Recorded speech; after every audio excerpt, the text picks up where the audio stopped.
नमस्कार दोस्तों, आपका मेरे YouTube चैनल पर स्वागत है। आज हम कक्षा 6 हमारा राजस्थान की किताब का अध्याय 10 पढ़ेंगे, जिसका नाम है लोक संस्कृति एवं कला। तो चलिए शुरू करते हैं। अध्याय 10 लोक संस्कृति एवं कला। काव्या दिल्ली में हुई गणतंत्र दिवस परेड में भाग लेकर आज विद्यालय आई थी। प्रार्थना सभा में काव्या का स्वागत करते हुए उसे अपने अनुभव साझा करने हेतु आमंत्रित किया गया। काव्या ने बताया कि उसे वहां अन्य राज्यों के बच्चों के साथ रहने का अवसर मिला और उसने उनकी कला, संस्कृति, भाषा, खान पान, वेशभूषा के बारे में अनेक नई बातें जानी। साथ ही उसने अपनी राजस्थानी संस्कृति, कला, भाषा, खान पान, वेशभूषा आदि के संबंध में परेड के साथियों को जानकारी दी।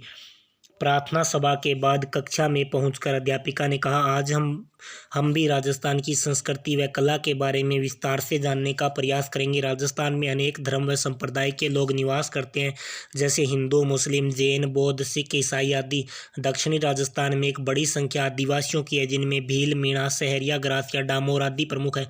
राजस्थान में भाषा, वेशभूषा, रहन सहन, खान पान आदि में विविधता दिखाई देती है। राजस्थान की मातृभाषा राजस्थानी है। राजस्थान के विभिन्न अंचलों में अनेक प्रकार की भाषाएं बोली जाती है, परंतु मुख्य रूप से राजस्थानी भाषा को दो रूपों में जाना जाता है, जैसे पूर्वी राजस्थानी भाषा, पश्चिमी राजस्थानी भाषा। पूर्वी राजस्थानी भाषा की प्रतिनिधि चार बोलियां हैं: ढूंढाड़ी, जयपुरी, हाड़ौती, मेवाती व अहिरवाटी। पश्चिमी राजस्थानी भाषा की प्रतिनिधि चार बोलियां हैं: मारवाड़ी, मेवाड़ी, बागड़ी, शेखावटी। हमारा राजस्थान सांस्कृतिक दृष्टि से विविधतापूर्ण है। यहाँ भाषा, वेशभूषा, खान पान, रीति रिवाज आदि में भी अंतर देखने को मिलता है। इसलिए कहीं दाल ढोकला खाते हैं तो कहीं दाल बाटी, कहीं बाजरे का खीस, कहीं मक्का रोटी तो कहीं केर सांगरी। वेशभूषा राजस्थानी वेशभूषा अपने चटक रंगों के लिए जानी जाती है। पारंपरिक राजस्थानी परिधान काफ़ी सुंदर और आरामदायक होते हैं। महिलाएं घाघरा चोली और रंग बिरंगी गोटा लगी ओढ़नी पहनती है। पुरुषों का पारंपरिक परिधान धोती कुर्ता और कुर्ता पैजामा है। स्वाभिमान व सम्मान का प्रतीक मानी जाने वाली राजस्थानी पगड़ी बहुत ही आकर्षक होती है। वर्तमान में पश्चिमी वेशभूषा का प्रभाव बढ़ता जा रहा है, फिर भी राजस्थान की बहुरंगी वेशभूषा प्रभावित करती है। मनोरंजन के पारंपरिक संसाधन। मनोरंजन जीवन का अनिवार्य अंग है। राजस्थान के विभिन्न अंचलों में स्थानीय एवं सहजता से उपलब्ध पारिवारिक साधनों द्वारा मनोरंजन किया जाता है। राजस्थान के ग्रामीण निवासी स्थानीय एवं सहजता से उपलब्ध साधनों द्वारा मनोरंजन करते हैं। ग्रामीण क्षेत्रों में बच्चे गिल्ली डंडा, सितोलिया, लुक्का छिपी, आंख मिचौली, घोड़ा दड़ी, मार दड़ी, लट्टू चक्कर, कच्चे का तेल आदि खेलते हैं। चौपड़ चौसर कपड़े पर बनी बिसात पर खेले जाते हैं। चर भर, नर नारी, नर छारी आदि जमीन पर बनाकर खेलते हैं। अन्य जन समुदाय के मनोरंजन के लिए सपेरे, कालबेलिया, मदारी, जादूगर, पतंगबाजी और कठपुतली आदि के खेलते हैं। लोकनाट्य शैली में ख्याल, हेला, गौरी, तमाशा, तुरा, कलंगी, रासधारी, रामलीला, दंगल, स्वांग, नौटंकी, भवाई आदि है। इन पारंपरिक खेलों के साथ साथ आधुनिक खेल एवं मनोरंजन के साधन भी यहाँ की जीवन शैली में देखने को मिलते हैं। नेक्स्ट बढ़ेंगे सांस्कृतिक विविधता। राजस्थान में सभी पर्व एवं त्योहार हर्षोल्लास के साथ मनाए जाते हैं, जैसे होली, दीपावली, रक्षाबंधन, ईद, महावीर जयंती, गुरु नानक जयंती, क्रिसमस आदि। साथ ही यहाँ गणगौर, तीज, अष्टमी, अक्षय तृतीया आदि पर्व एवं मेले और गौरी, गेर, रम्मत, नृत्य, लोकगीत हमारी परंपराओं को दर्शाते हैं। तो हम पढ़ेंगे गणगौर। रंगीले राजस्थान का रंग बिरंगा त्योहार गणगौर है। गणगौर चैत्र शुक्ल तृतीया से आरंभ होता है। गणगौर, गण और गौर शब्द शिव व पार्वती के सूचक हैं। गणगौर पर मुख्य रूप से शिव व पार्वती की पूजा की जाती है। गणगौर के अवसर पर राजस्थान में कहीं 3 दिनों तो कहीं 4 दिनों तक का उत्सव होता है। राजस्थान में समस्त जिलों में यह त्यौहार अत्यंत धूमधाम से बनाया जाता है। तीज, अब हम पढ़ेंगे तीज। श्रावण के महीने में मनाया जाने वाला तीज का त्यौहार राजस्थान में एक अलग ही महत्व रखता है। शुष्क राजस्थान में जब काली घटाएं छा जाती है तो यह किसी उत्सव से कम नहीं होता। श्रावण के महीने में शुक्ल पक्ष की तृतीया को नवविवाहितें पेड़ों पर झूले डालकर झूलती है। भादों की कृष्णा पक्ष की तीज को कजली तीज व सातुड़ी तीज के नाम से मनाया जाता है। इस अवसर पर महिलाओं द्वारा मेहंदी लगाई जाती है, पार्वती की पूजा की जाती है और उनसे महिलाएं अपने सुहाग के दीर्घायु होने की कामना करती है। यह त्यौहार प्रकृति और मनुष्य की विकटता का अनुपम उदाहरण है। शीतलाष्टमी। होली के 8वें दिन चैत्र कृष्णा पक्ष की अष्टमी को शीतला देवी के पूजन के लिए शीतलाष्टमी का त्यौहार बनाता है। इस दिन बासोड़ा भोजन एक दिन पहले बनाया गया भोजन किया जाता है। जयपुर के पास साकसू की सील डूंगरी व उदयपुर के वल्लभनगर कस्बे में शीतला माता के मंदिर में मेले आयोजित होते हैं। लगभग हर शहर, गाँव, कस्बे में शीतला माता की पूजा अर्चना की जाती है। नेक्स्ट है आखा तीज यानी अक्षय तृतीया।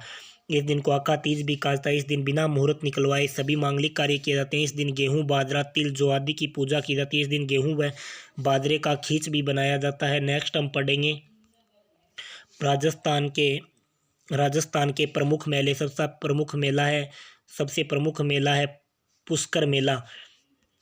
अजमेर जिले के पुष्कर में कार्तिक पूर्णिमा पर भव्य मेला आयोजित होता है। इस अवसर पर विशाल बाजार लगता है और देश विदेश से पर्यटक आते हैं। यहाँ अनेक प्रतियोगिताओं का आयोजन होता है जिसमें मेलार्थी उत्साह से भाग लेते हैं। पुष्कर में सुप्रसिद्ध ब्रह्मा जी का मंदिर और झील आकर्षण का प्रमुख केंद्र है। सायकाल यहाँ दीपदान होता है। नेक्स्ट हम पढ़ेंगे केला देवी का मेला।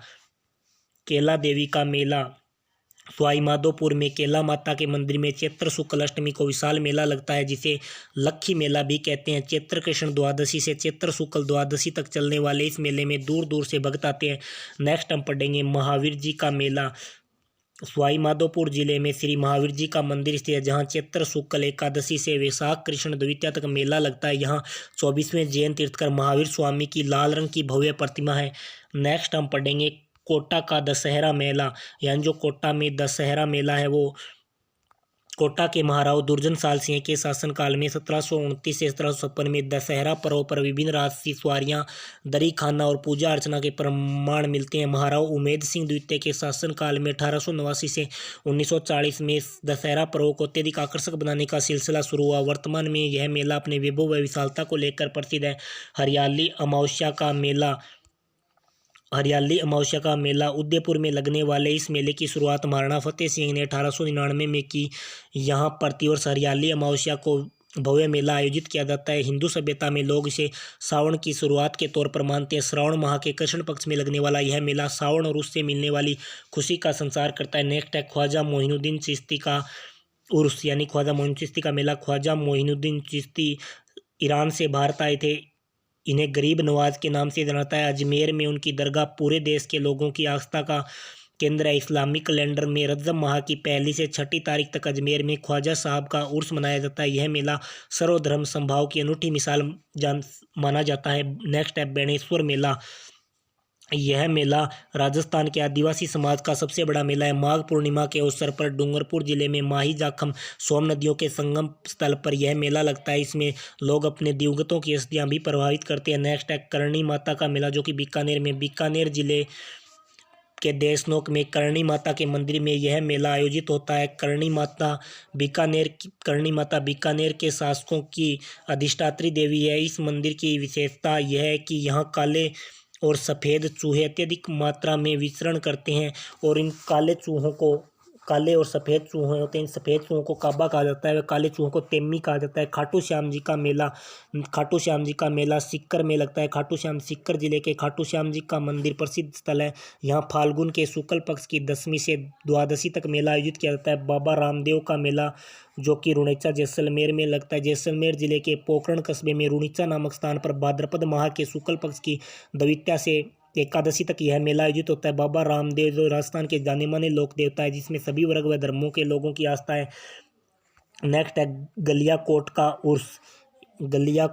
उर्स डूंगरपुर जिले के सागवाड़ा तहसील के गलियाकोट कस्बे में फखरुद्दीन मौला की मज़ार है। यदि आपसे कोई पूछे कि फखरुद्दीन की मज़ार कहाँ है तो वो गलियाकोट डूंगरपुर में, जिसे मज़ार फ़करी के नाम से जाना जाता है। यह दाऊदी बोहरा संप्रदाय की आस्था का बहुत बड़ा केंद्र है। यहाँ सभी वर्गों के लोग बड़ी संख्या में उत्साह में भाग लेते हैं।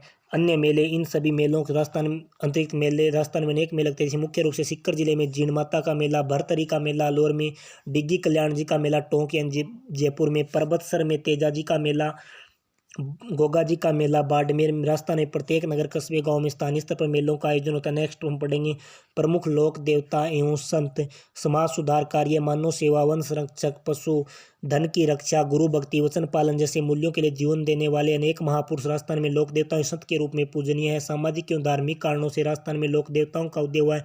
ये लोक देवता सांप्रदायिक सद्भावना के प्रणेता थे। गोगा जी राजस्थान के 5 पीरों में प्रमुख रामदेव जी, पाबू जी, मेहा जी, हड़बू जी, गोगा जी चौहान शासक और गोरखनाथ से प्रभावित थे। भाद्रपद कृष्ण नवमी को गोगा नवमी के रूप में मनाई। इस दिन गोगा जी की पूजा अर्चना की जाती है। गोगा मेड़ी हनुमानगढ़ में महीने भर तक चलने वाला मेला लगता है। अब हम नेक्स्ट बढ़ेंगे तेजा जी ने गोधन की रक्षा के लिए अपने प्राणों की बाजी लगा दी थी। भाद्रपद शुक्ल दशमी को परबतसर में तेजा जी की स्मृति में विशाल मेला आयोजित होता है। तेजा जी की गाथा और गीता बहुत प्रसिद्ध है। पाबूजी राठौड़ को ऊँटों के देवता के रूप में जाना जाता है। पाबू मठ का उनका मुख्य स्थान है। फड़ चित्रण में पाबूजी का जीवन चरित्र दिखाया जाता है। रामदेव जी लोक देवताओं में सबसे प्रमुख हैं, अवतारी पुरुष थे। वे सांप्रदायिक सौहार्द के प्रतीक थे। मुस्लिम समाज भी उनको रामसा पीर के रूप में मानते हैं। रामदेवरा में भाद्रपद माह में विशाल मेला आयोजित होता है। इन सब के अतिरिक्त मल्लीनाथ, देवनारायण, हरबू जी आदि भी राजस्थान के प्रमुख लोक देवता माने जाते हैं। मीराबाई का जन्म मेड़तिया राठौड़ वंश में कुड़की ग्राम मेड़ता में भक्तिमती मीराबाई का विवाह मेवाड़ के सिसोदिया वंश के महाराणा कुमार भोजराज के साथ हुआ। बचपन से ही कृष्ण भक्ति में मीरा का मन रम गया। मीराबाई के विवाह के कुछ समय बाद उनके वैधव्य का दुख झेलना पड़ा। वे संसार से विरक्त हो गई और अपना पूरा ध्यान कृष्ण भक्ति पर केंद्रित कर दिया। सरल व सहज भक्ति मीरा की विशेषता रही है, उनके पदों में झलकती है। नेक्स्ट है दादू दयाल के जन्म स्थान को लेकर विद्वानों में एक राय नहीं है। 1585 में फतेहपुर सीकरी में इन्होंने अकबर से भेंट की और फिर राजस्थान में आकर भक्ति का प्रसार। 1603 में नारायणा गांव में इन्होंने देह त्याग दी। जाम्बोजी महाराज बिश्नोई संप्रदाय के प्रवर्तक थे। इनका जन्म विक्रमी संवत 1508 में भाद्रपद कृष्णाष्टमी को पीपासर नागौर नामक गाँव में हुआ। जाम्बोजी के उपदेशों पर चलते हुए बिश्नोई समाज निरंतर पर्यावरण की रक्षा व जीव हत्या के विरुद्ध में प्रयासरत है, जो कि अनुकरणीय है। जसनाथ जी का जन्म कटियारसर बीकानेर में हुआ। इन्होंने गोरखनाथ से प्रभावित होकर तपस्या एवं चमत्कारी योगी हो गए। सरदानाथ जी राजस्थान के शेखावटी क्षेत्र में संत सरदानाथ जी ने स्वयं शिक्षित न होते हुए भी जन जन में शिक्षा की अलख जगाई। उन्होंने अपरिग्रह समता एवं चरित्र निर्माण की शिक्षा प्रदान की। सीकर जिले के लक्ष्मणगढ़ में त्याग एवं तपस्या के प्रतीक एक आश्रम का निर्माण करवाया, जो सभी वर्गों के लिए पवित्र स्थल है। इनकी मान्यता की थी कि स्वच्छता में ही ईश्वर का निवास होता था। यह आश्रम का आदर्श वाक्य बन गया। यानी ये मोस्ट इंपॉर्टेंट है, सभी किताबों में नहीं होता कि यानी सरदानाथ जी वो शेखावटी के लोक देवता थे और इन्होंने कहा था कि स्वच्छता में ही ईश्वर निवास करता है। अब हम पढ़ेंगे राजस्थान की हस्तकला। काष्ठकला राजस्थान की प्रसिद्ध हस्तकला। इस कला में लकड़ी से विविध प्रकार की कलात्मक वस्तुएं बनाई थी। इस कला का प्रधान केंद्र बस्सी चित्तौड़गढ़ है। लकड़ी के बेवाण, कावड़, रंगाई छपाई के ठप्पे यहाँ तैयार किए थे। लकड़ी से निर्मित खिलौनों एवं कठपुतली निर्माण के लिए उदयपुर प्रसिद्ध है। जेठाना, डूंगरपुर लकड़ी की मूर्तियों के लिए, शेखावटी व बीकानेर फर्नीचर के लिए जाना जाता है। मूर्ति कला राजस्थान में अपने संगमरमर के लिए प्रसिद्ध रहा है। विभिन्न स्थानों पर अलग अलग प्रकार के पत्थर पाए जाते हैं। इसी कारण यहाँ पर मूर्तियों और पत्थरों पर बारीक नक्काशी का काम किया जाता है। नेक्स्ट पढ़ेंगे टेराकोटा। मिट्टी से मूर्तियों तथा विभिन्न सजावटी एवं उपयोगी वस्तुएं तैयार कर पकाना टेराकोटा के नाम से आता है। नाथद्वारा के समीप मोलेला इस काम हेतु प्रसिद्ध है। अलवर बाड़मेर में भी टेराकोटा की वस्तुएं निर्मित की जाती है। ब्लू पोट्री, चीनी मिट्टी के सफेद बर्तनों पर नीले रंग के अंकन को ब्लू पोट्री के नाम से जाना जाता है। इसके अतिरिक्त ब्लैक पोट्री, सुनहरी पोट्री आदि भी प्रसिद्ध है। इसके द्वारा डिजाइनर कप, प्लेट, अन्य बर्तनों, खिलौने, सजावटी सामान जैसे फूलदान आदि बनाया था। लाख के काम को चपड़ी को पिघलाकर उसमें चाक, मिट्टी, बेरोजा आदि मिलाकर गूंथ लिया जाता है। उसी से विभिन्न चीजें तैयार की जाती है। सजावट के लिए कांच व मोती लगाए। जयपुर जोधपुर उनके आभूषणों के लिए प्रसिद्ध है।